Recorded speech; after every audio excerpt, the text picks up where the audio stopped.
Hello' বন্ধুসকল, মই আজি বনাম কেঁচা অমিতাৰে তৰকাৰী।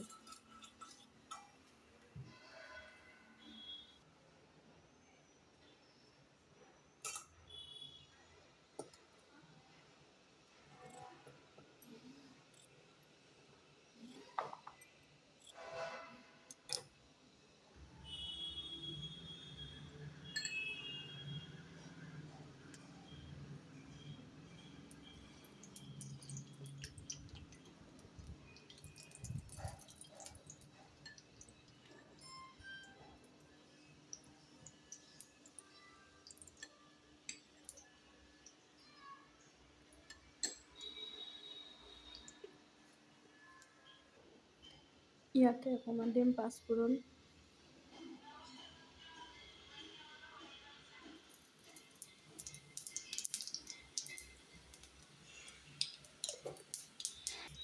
এটা শুকান জলকীয়া,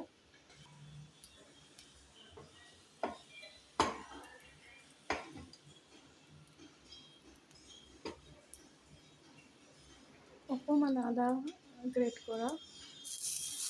এইবাৰ দি দিম মই ভাপাই থোৱা অমিতা আৰু আলু।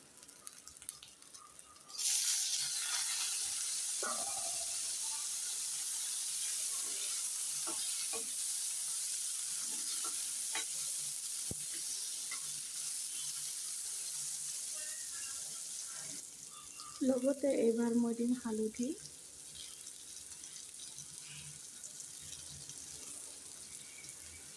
অকণমান জিৰা আৰু ধনিয়া গুড়া, লগতে মই নিমখ অকণমানো দি ল'ম। লগতে অকণমান জলকীয়া গুড়াও দিলোঁ।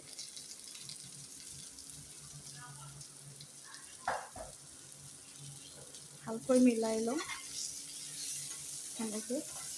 এইবাৰ সিজাই লোৱা পানীখিনি, সেই পানীখিনি ইয়াতে মই ঢালি দিম এইবাৰ।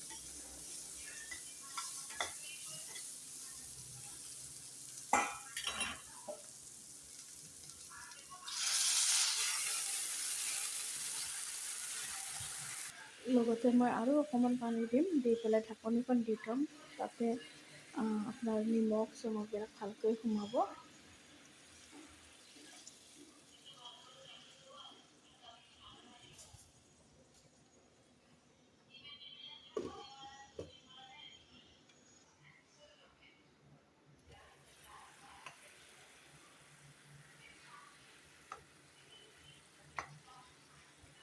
এইবাৰ মই ইয়াতে দিম অকণমান নিমখ, যিহেতু নিমখ আগতে অকণমান কম দিছিলোঁ, সেয়েহে আৰু অকণমান দিম।